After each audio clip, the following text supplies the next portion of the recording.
Sir ये लड़ाई Hindu versus Hindu है। जी जी जी, ये आपने आपने वैदिक अपने हिंदू और बौद्धिक हिंदू की लड़ाई है देश में। आज जो लड़ाई है वैदिक हिंदू और बौद्धिक हिंदू की लड़ाई है। ये दोनों लड़ाइयों को हमको लड़ने दीजिए। आप बीच में आ जाते हो तो हमारे जो बौद्धिक हिंदू है वो भी वैदिकों की तरफ हो जाते हैं। और ये दुर्भाग्य है देश का कि इस तरीके से वो घालमेल करने में यशस्वी हो रहे हैं। इसलिए मैं मुसलमानों को बोलता हूँ कि आप शांत रह जाओ।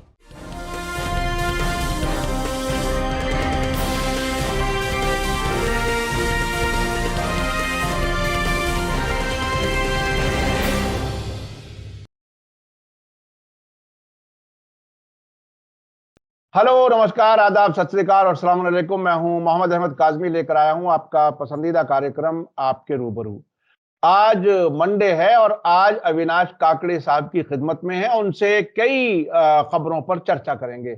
अविनाश काकड़े जी नागपुर में रहते हैं और किसान सेवा संघ के अध्यक्ष हैं। गांधीवादी विचारधारा के लिए जाने जाते हैं और आप उन्हें बहुत पसंद करते हैं क्योंकि बेबाकी से अपनी बात रखते हैं। आज जिन खबरों पर हम चर्चा करेंगे वो एक बहुत ही अजीब खबर है। खबर बताते हुए ये तय करना मुश्किल हो रहा है कि हंसा जाए या रोया जाए। हमारे भारत की वित्त मंत्री निर्मला सीतारमण ने अमेरिका में ये बात कही है कि डॉलर मजबूत हुआ है, भारत का रुपया नहीं गिरा है और भारत का रुपया बहुत ही कमाल कर रहा है, दुनिया भर में बड़ी तरक्की कर रहा है।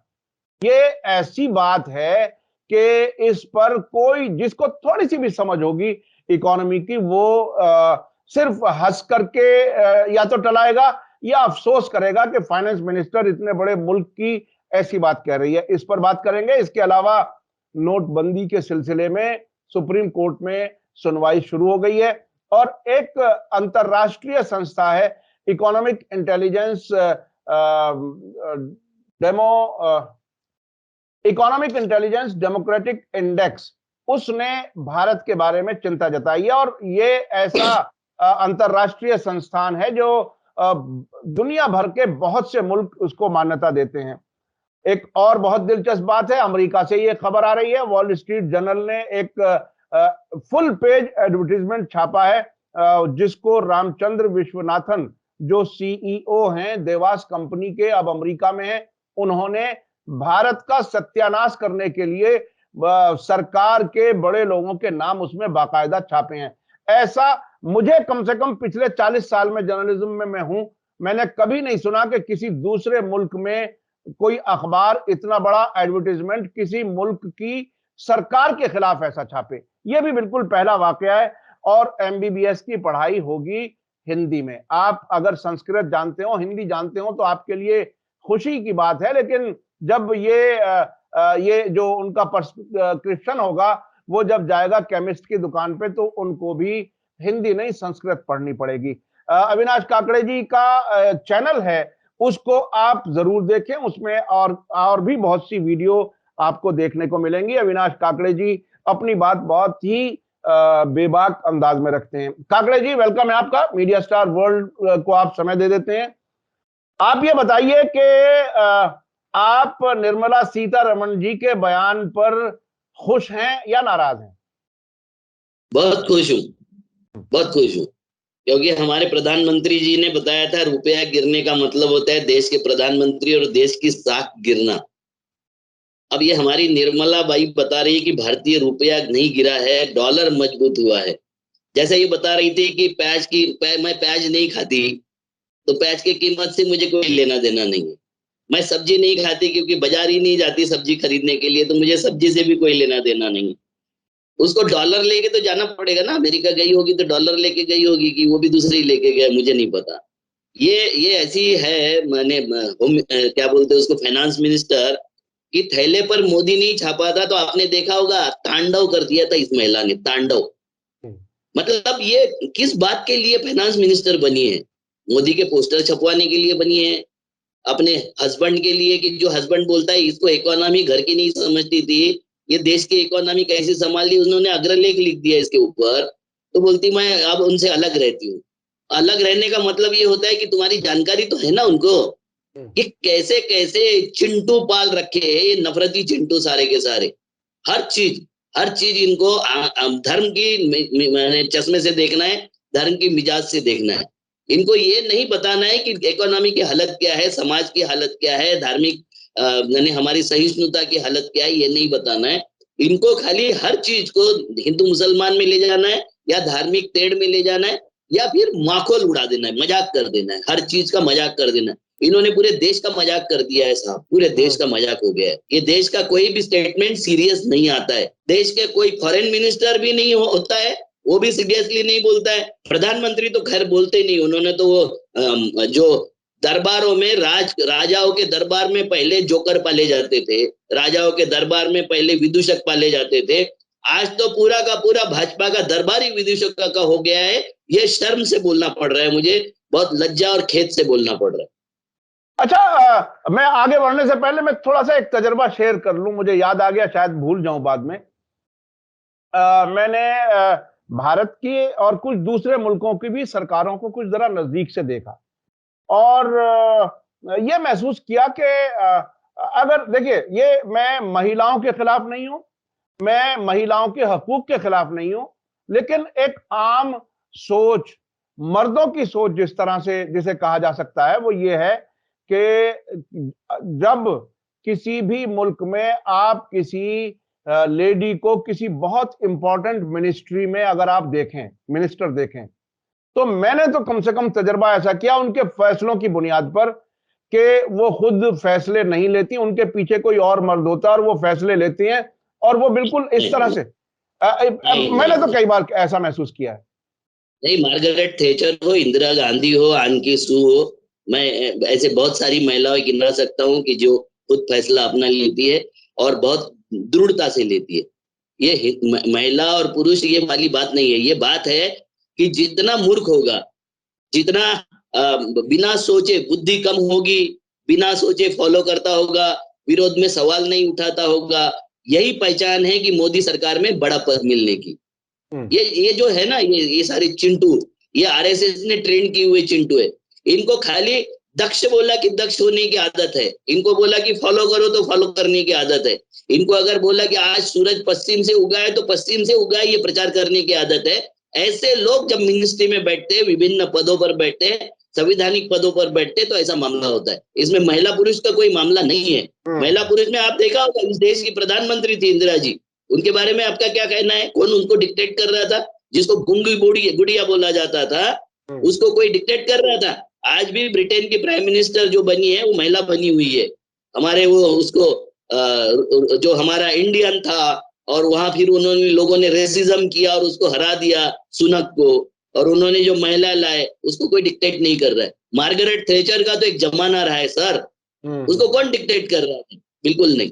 मैं इसका आपने जो बोला है उसके ठीक है, ये बहरहाल आपकी अपनी राय हो सकती है, और कुछ चीजों में आप वाकई बिल्कुल, मुझे लगता है कि शायद वो नजरिया ठीक नहीं है जो मैंने कहा, लेकिन कई मौकों पर मैंने ऐसा महसूस किया। अमेरिका के मैंने कुछ फॉरेन मिनिस्टर्स को देखा, ब्रिटेन में भी देखा, तो ऐसा मेरा एक सोच बनी, लेकिन आपकी अपनी बात अपनी जगह। जहां जहां राइटिस्ट सरकारें बन रही है, जहां जहां राइटिस्ट सरकारें बन रही है, चाहे वो अमेरिका हो, चाहे ब्राजील हो, चाहे कनाडा हो, चाहे यूके हो, चाहे फ्रांस हो, चाहे जर्मनी हो, चाहे भारत हो, ये सब जगह जहां राइटिस्ट बन जाते हैं, वो उनको जो अपने सहयोगी चाहिए होते, वो बददिमाग, बेदिमाग और बदजुबान चाहिए होते, उनका ये फलित है। वो बदजुबानों का तो हमने देखा कि गोली मारों की बात कही गई और बायकॉट करने की बात की गई मुसलमानों की, ये भी उन्हीं की सरकार के मंत्री हैं। अच्छा, ये बताइए कि यानी ये जो रुपए को मजबूत कहने की बात कही गई, इसमें क्या वाकई देश के लोग यकीन कर लेंगे? क्या देश के लोग जो रोजाना महंगाई का सामना कर रहे हैं, जो बेरोजगारी का सामना कर रहे हैं, जो विदेशों को जो पैसा जाता है, माल जो भी लिया जाता है उसमें ज्यादा पैसा जा रहा है, उसका सामना कर रहे हैं, क्या कोई साख रहेगी इनकी? और क्या इतने अंधभक्त अब भी मौजूद हैं कि पेट खाली होने के बावजूद भी इनके इस बयान पर ढोल पीटेंगे? क्या होगा? सर, हमको हिंदू धर्म बचाना है जो मर रहा था। 750 साल मुगल नहीं मार सके, 150 साल अंग्रेज नहीं मार सके, वो हिंदू धर्म को अभी मोदी से बचाना है, मोदी के सरकार में बचाना है। वो हिंदू धर्म के लिए अगर हम वोट देते हैं तो हम धारा 370 के लिए वोट देते हैं, हम राम मंदिर के लिए वोट देते हैं, हम ज्ञानवापी को गिराने के लिए वोट देते हैं, हम मथुरा के विवाद के लिए वोट देते हैं, हम कश्मीर का विवाद के लिए वोट देते हैं, चाहे वहां रोज पंडित मर रहा होगा। हमारी जो माने सोच है ना, वो सोच बहुत गजब तरीके से डिस्टर्ब हो गई है। मतलब आप बताइए कि भगवान के नाम से वोट मांगने वाले भगवान की जातियां बताते हैं, भगवान का जितना अपमान बीजेपी ने किया होगा उतना अपमान तो शायद ही कोई किसी ने किया होगा। देखो, ये जो विचारधारा है ये आज की नहीं है। तुलसीदास ने जब रामायण लिखा, तुलसी रामायण, तो उसको मस्जिद में बैठ के लिखना पड़ा था। क्यों लिखना पड़ा था मस्जिद में बैठ के? क्योंकि वो अवध में क्यों लिख रहा है, अवधि में क्यों लिख रहा है, संस्कृत में क्यों नहीं लिखा, तो उसका निषेध किया था सारे समाज ने और उसको भगा दिया था। तो मुस्लिमों ने अपने मस्जिद में उनको जगह दी थी, और उनका एक श्लोक भी है कि मस्जिद में बैठ के, वो रामायण में चौपाई है कि मस्जिद में बैठकर कैसे लिखा मैंने, इसके बारे में चौपाई है। तो ये ऐसा नहीं है, ये बहुत गजब तरीके का मामला चल रहा है, और ये मामला जो है देश को रसातल के, वो बताना चाहते हैं कि देखो हिंदू कट्टर नहीं है, हिंदू को कट्टर करना चाहते हैं, और दुर्भाग्य से हिंदू इतने आसानी से कट्टर नहीं हो रहा है। ये मामला है। सवाल ये है कि इसमें दूसरा पक्ष भी उतना ही मामला उस तरीके से उनको माने दवा पानी देता है या उनको खाना देता है। कैसे कि सहिष्णुता ये देश का मूल स्वभाव है, अपने देश का मूल स्वभाव है। मगर कोई ये ना सोचे कि हिंदू ही सहिष्णु होगा और मुसलमान सहिष्णु नहीं होगा, ईसाई सहिष्णु नहीं होगा और अन्य धर्मीय सहिष्णु नहीं होंगे। देश का मूल स्वभाव के साथ सबको जाना पड़ेगा, मुस्लिम को भी जाना पड़ेगा, हिंदू को भी जाना पड़ेगा, ईसाई को भी जाना पड़ेगा। ये जो अपने लोग हैं, इनके जो लोग हैं, जो मुसंगी है, भूसंगी है, उनको और कट्टर बनाते हैं, और उसके अगेंस्ट में ये अपने लोगों को भी कट्टर बनाने का प्रयास करते हैं। ये मिलीजुली कुश्ती है, और ये कुश्ती को आप ओपन करते हो। आप जितने लोगों को लाते हो ना आपके चैनल पे, उस तरीके से आप बहुत अनेक तरीके से उसको ओपन कर रहे हो, और सब साइटेशन के साथ में, किताबों के साथ में ओपन करते हो। बहुत लोग इंटेलेक्चुअल आपके पास में जुड़े हुए हैं। तो ये देश के लिए सौभाग्य है कि जो आदमी सफर कर चुका है, कांग्रेस के भी जमाने में सफर कर चुका है, जिसको इतने बड़े गुनाह में फंसा दिया था, वो आदमी अपनी बोलने की प्रतिभा के द्वारा, अपनी बोलने की चैनल की अपनी अन्य द्वारा इस देश का सच्चाई लोगों के पास में ला रहा है। तो ऐसे लोगों का स्वागत होना चाहिए, ऐसे लोगों को ज्यादा से ज्यादा शेयर होना चाहिए और लोगों तक पहुंचना चाहिए। जी बहरहाल बहुत बहुत शुक्रिया, आपने मेरे बारे में ऐसा कहा, लेकिन मेरी तो पूरी कोशिश यही है कि देश के लिए जो कुछ अच्छा हो सके वो हम करें, और देश को बड़ी मुसीबतों से बचाने के लिए जो कुछ भी हम कर सकते हैं, छोटा ही सही, लेकिन हम करते रहें। अब अगला सवाल मैं ये पूछना चाहता हूं कि ये जो नोटबंदी वाले मामले को अब तक सरकार सपोर्ट करती रही है और उसमें कामयाबियां गिनवाती रही है, अब सुप्रीम कोर्ट को ये सुनना पड़ रहा है, इसको आप किस तरह से देख रहे हैं? नतीजा कुछ भी हो, लेकिन सुप्रीम कोर्ट ने उसको सुनने के लिए रजामंदी जाहिर की है। इसका मतलब कहीं ना कहीं अदालतों में भी ऐसा महसूस किया जा रहा है। ये बात अपनी जगह है कि जस्टिस लोया को किस तरह से कत्ल किया गया या वो कैसे मरे, आज तक उसकी गुत्थी नहीं सुलझ सकी है। ऐसा कहा जाता है कि शायद जजों को डराने के लिए वो सब किया गया था। अब भी कुछ जज इस किस्म की चीजें सुन रहे हैं, इसे आप कैसे देख रहे हैं? देखो, जजों को ये ध्यान में आया कि नोटबंदी से देश को बर्बाद किया है। ये देश को, इकोनॉमी को बर्बाद करने का षड्यंत्र था, देश को अस्थिर करने का अपराध इसमें हुआ है। क्योंकि उनको पता है कानून के प्रोविजन, धारा 26(2) में सिलेक्टेड नोट ही बंद हो सकते हैं, या सिलेक्टेड सीरीज के नोट बंद हो सकते, पूरे नोट बंद नहीं हो सकते। रिजर्व बैंक को इतना ही पावर है। पूरा अगर नोट बंद करना होगा तो 1000 का नोट जैसे इंदिरा जी ने बंद करवाया था, तो उसको सांसद में रेजोल्यूशन लाया था, और सांसद में रेजोल्यूशन लाके वो नोट बनवाए थे, बंद किए थे। तो जो केस चल रही है वो संविधान के अनुच्छेद 19 के तहत नागरिकों के मौलिक अधिकारों का हनन हुआ या नहीं हुआ, ये पहला सवाल है। उसके बाद में दूसरा सवाल है कि कौन सी प्रक्रिया के तहत नोटबंदी हुई थी। तीसरा सवाल है कौन कौन लोग और कौन कौन सी संस्था इस विचार विनिमय, नोटबंदी के विचार विनिमय में शामिल थे। इसके जवाब आने वाले हैं, सुप्रीम कोर्ट में आएंगे ये जवाब, सुप्रीम कोर्ट को पूछना पड़ेगा। जब ये केस चला रहे तो ये पूछना पड़ेगा। और उसके तीसरा है कि बिना वजह नोटबंदी का क्या फायदा हुआ। नोटबंदी क्यों की गई, कि जिसका फायदा क्या हुआ, नुकसान क्या हुआ। नोटबंदी से अर्थव्यवस्था मजबूत हुई या ध्वस्त हुई, इसके जवाब देना पड़ेगा। और नोटबंदी किसके कहने पर हुई, मतलब रिजर्व बैंक के कहने पर हुई, मंत्रिमंडल के कहने पर हुई, संसद के कहने पर हुई, रॉथस्चाइल्ड के कहने पर हुई, वर्ल्ड बैंक के कहने पर हुई, चंद उद्योगपतियों के कहने पर हुई, या आरएसएस के कहने पर हुई। क्योंकि आरएसएस भी चाहता है 95% लोग बर्बाद हो जाए, हैंड टू माउथ हो जाए। उस नियम के तहत तो नहीं हुई नोटबंदी, ये नोटबंदी, ये भी जवाब उनको देना पड़ेगा। ये बहुत बड़ा क्या बोलते हैं, खुशी का भी मौका है। और सुप्रीम कोर्ट नेक्स्ट जज जो आने वाले, अगर उन्होंने नहीं किया ये, तो दुख का भी मौका है। बिल्कुल। ये बहुत इसका नतीजा क्या होगा वो बहुत ही इंटरेस्टिंग होगा, देखने वाला होगा, और ये समझने वाला होगा कि अदालत अब भी कुछ काम कर रही है या सरकार के लिए ही काम कर रही है। ऐसा शक बहुत सतहों पर जाहिर किया जा रहा है। अब मैं आता हूं, ये EIDO की क्या फाइंडिंग्स आई हैं, जो इकोनॉमिक इंटेलिजेंस डेमोक्रेटिक इंडेक्स जिसको कहा जा रहा है, इसमें क्या कुछ है, भारत के लिए क्या कुछ कहा गया है? देखो, ये economic intelligence units democratic index, EUDI, ये संस्था को सार्क से, G20 से, G7 से, WTO से, WHO से और यूनो से मान्यता प्राप्त है। जितने देश इसके सदस्य है उन सब ने मान्यता दी है। और ये संस्था सबको विश्वास में लेके सर्वे करती है। ये सर्वे करती है सिविल लिबर्टी की, मतलब नागरिक स्वतंत्रता की, राजनीतिक कल्चर की, मतलब संस्कृति की, प्लूरलिज्म की, चुनावी प्रक्रिया की, ये सारी की सारी ये सर्वे करती है। इसमें इन संस्था ने कहा कि 2014 में भारत देश 27वें पायदान पर था, अब दुगने बढ़ के 54वें पायदान पर भारत पहुंच गया। United nation human development programme index में भारत 1 से 32वें स्थान पर पहुंच गया, ह्यूमन डेवलपमेंट इंडेक्स में।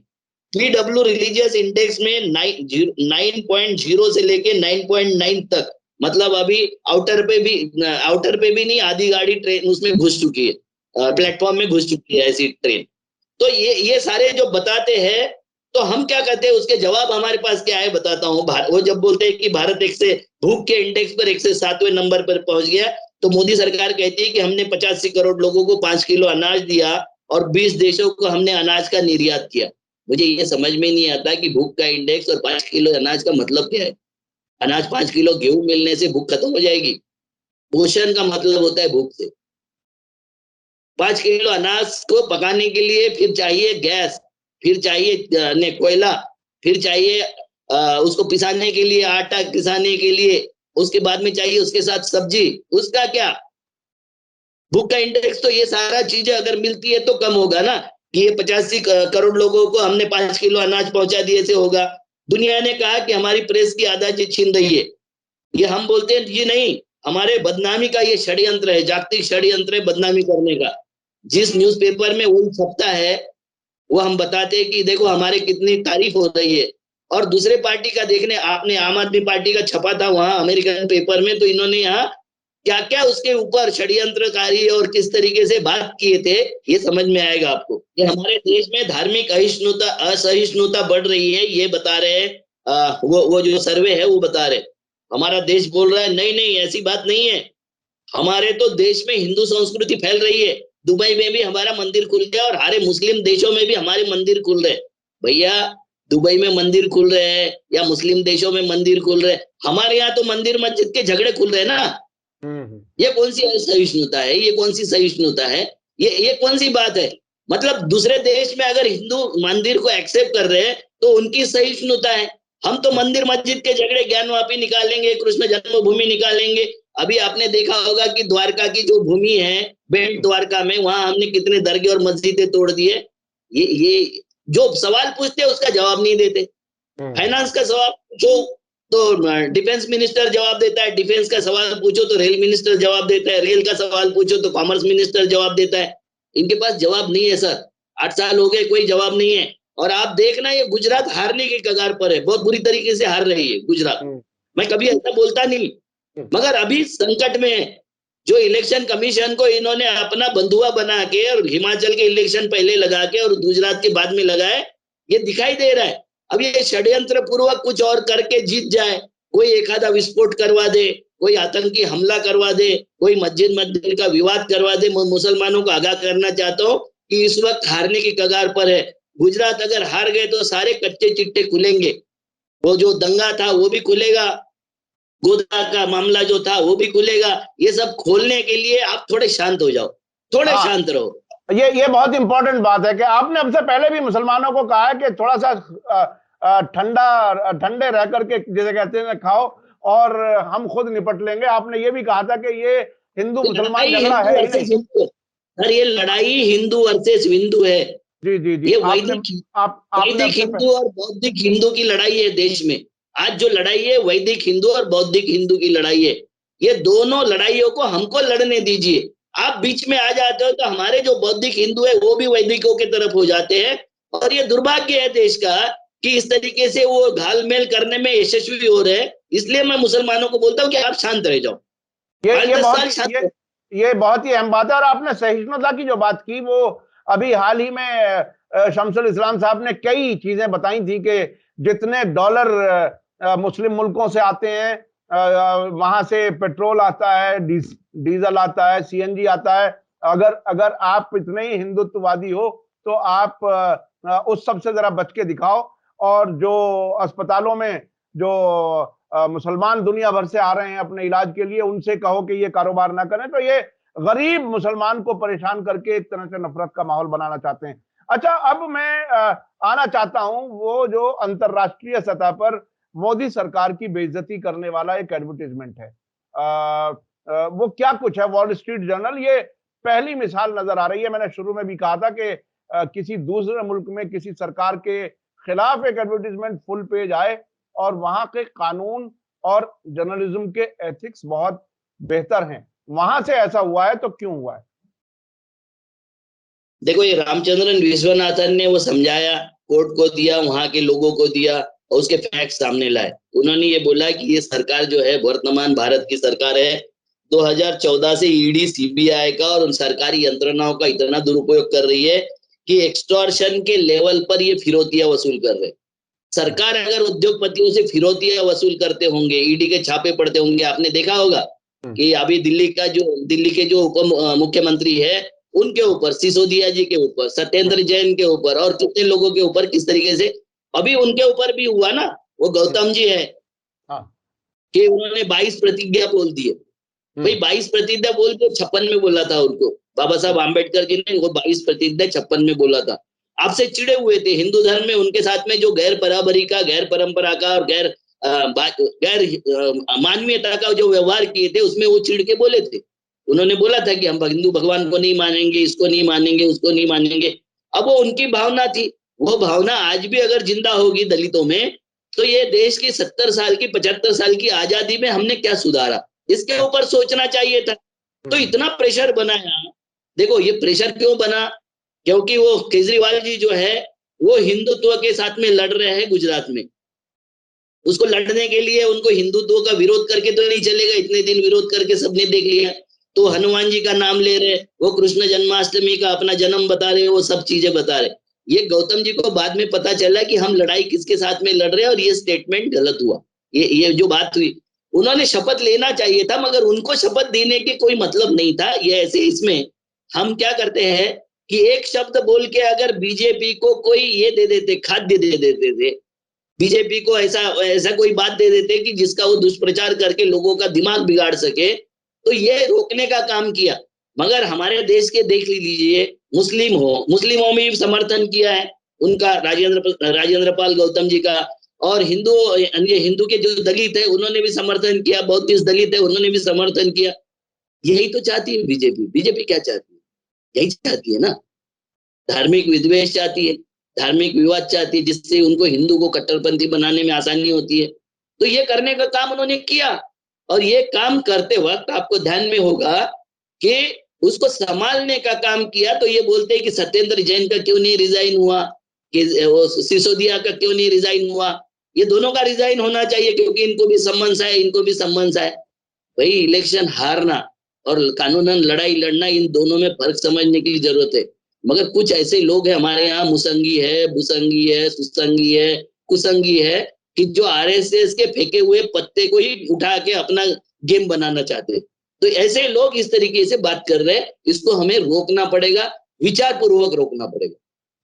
अच्छा, आखिर में मैं आपसे पूछना चाहूंगा कि अगर आप किसी डॉक्टर के पास जाएं और वो आपसे गाढ़ी हिंदी में बात करे या संस्कृत में अपना प्रिस्क्रिप्शन लिखे, संस्कृत तो मैं इसलिए कह रहा हूं कि मैंने खुद बचपन में संस्कृत भी पढ़ी है, हिंदी भी पढ़ी है, और हिंदी बेहतर जान लेता आदमी संस्कृत जानने से। लेकिन ये जो एमबीबीएस डॉक्टर हिंदी के किताबों से पढ़ के आएंगे, वो क्या कुछ बोलेंगे? कुछ कुछ दो चार वर्ड्स आपके जहन में आते हैं कि वो? सबसे सबसे पहले तो आरएक्स की जगह श्री हरि लिखने की शक्ति होगी। वो वर्ल्ड वाइड जो आरएस लिखते, प्रिस्क्रिप्शन लिखते तो आरएस लिखते ना, उसकी जगह अब उनको श्री हरि लिखना पड़ेगा। ये मुख्यमंत्री के निर्देश है। जी जी जी। और उन्होंने 6 महीने की मेहनत के बाद में फर्स्ट ईयर का कोर्स तैयार किया एमबीबीएस का। उसमें किडनी के जगह यानी किडनी लिखा है, उसके बाद में हिंदी शब्द लिखा है। उन्होंने लीवर लिखा है, उसके बाद में हिंदी शब्द लिखा है। ऐसा पूरा का पूरा डिक्शनरी वो मेरे सामने आज सुबह ही पढ़ रहा था मैं। तो ये क्या चल रहा है मुझे नहीं समझ में आ रहा, मुझे नहीं समझ में। अगर करना है अरे तो फिर वो देखिए देखिए, योगी जी राम राज की बात करते हैं, हो सकता है राम राज में जब वो पीछे जाकर के देखते हो तो ऐसा ही कुछ देश नजर आ रहा हो, उसकी तैयारी कर रहे हो। हाँ, पुष्पक विमान पे बैठ के ही राम राज्य में जाने की तैयारी कर रहे हैं। सबको पुष्पक विमान में बैठाएंगे, अभी सैटेलाइट वगैरह ये सब बंद कर देंगे हम।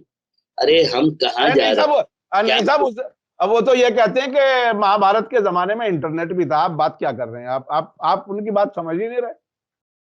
हाँ, इंटरनेट था मगर बिजली नहीं थी ना, बिना बिजली इंटरनेट चल रहा था। देखो, गणेश जी हमारे लिए आराधना का साधन होगा, उनके लिए तो वो सर्जिकल स्ट्राइक बताए, सर्जिकल सर्जरी, कौन सी सर्जरी होती है वो सर्जरी बताने का साधन है। इनके पास में अरे गजब के लोग है भाई। ये वो उसका एक मंत्री अभी बोला कि लक्ष्मी को पटाना पड़ता है। क्या गर्लफ्रेंड है तुम्हारी? पटाना पड़ता है। नहीं, सरस्वती को पटाना पड़ता है। वो तो बेटी बचाओ बेटी पटाओ वाली बात भी उनके लीडर कह चुके हैं साहब, इसमें क्या बात? हाँ, तो वो लक्ष्मी को पटाना चाहते, सरस्वती को पटाना चाहते, भगवानों को पटाना चाहते। मैं बॉयफ्रेंड गर्लफ्रेंड में तो पटाने वाली कंसेप्ट समझ में आई। हम आराधना करते हैं और वो पटाने की बात करते हैं, और फिर भी वो हिंदुत्व का प्रमाण पत्र बांटते हैं कि कौन सही हिंदू है, कौन गलत हिंदू है। मैं अगर हिंदू के कुछ बताने लग जाऊं अच्छी बात, अभी मैंने एक जो वीडियो बनाया, मैं बोला कि जो तुकाराम महाराज को छत्रपति शिवाजी महाराज का गुरु मानता है वो हिंदू, और जो जबरदस्ती रामदास को घुसेड़ने का प्रयास करता है वो हिंदुत्ववादी। वो ऐसी लग रही है उनको, मिर्ची लग रही है उनके बारे में। उनको ऐसा लग रहा है कि ये क्या बोल रहा है। भाई सच्चाई है, रामदास की मुलाकात ही नहीं हुई थी छत्रपति शिवाजी महाराज से, तो बिना मुलाकात हुए इंटरनेट से आप जो बता रहे उस इंटरनेट से गुरु हुआ था क्या? वो मोबाइल से गुरु हुआ था। जो मोदी जी ने कलर प्रिंट निकाल के दिल्ली भेज दिया था, जब हमारे यहाँ गूगल भी एक्टिव नहीं था और इंटरनेट भी एक्टिव नहीं था, उस वक्त उन्होंने फोटो भेज दिए थे। जब वो पढ़ रहे थे उस वक्त इंटरनेट और कंप्यूटर भी नहीं था, तो उनकी डिग्री कंप्यूटर से प्रिंट हो गए। ये सब मूर्खता की चहल पहल है, चारों तरफ मूर्खता की चहल पहल है, और ये मूर्खता में पूरे देश बर्बाद हो रहा है। और ये मूर्खता के पीछे लोग जो पागल हो गए, मुझे दया आती उनकी, उन पे दया आती है। कुछ बोलते हैं कि दूसरे के सुख में सुखी होते हैं, दूसरे के दुख में दुखी होते हैं, मगर मोदी के इसमें दुखी होने वाले लोग, मैं बोलता हूँ अंधभक्ति में, मूर्खता में दुखी होने वाले अगर लोग नहीं हो, तुम इसमें अगर दुखी नहीं होते तो तुम्हारा सर्वनाश होने के कगार पर है, तुम सर्वनाश हो जाओगे, देश का भी होगा, तुम्हारा तो होगा ही होगा। ये आपने बहुत ही इंटरेस्टिंग बात कही, और ये नतीजा जो निकाला कि मूर्खता की चहल पहल है सब तरफ।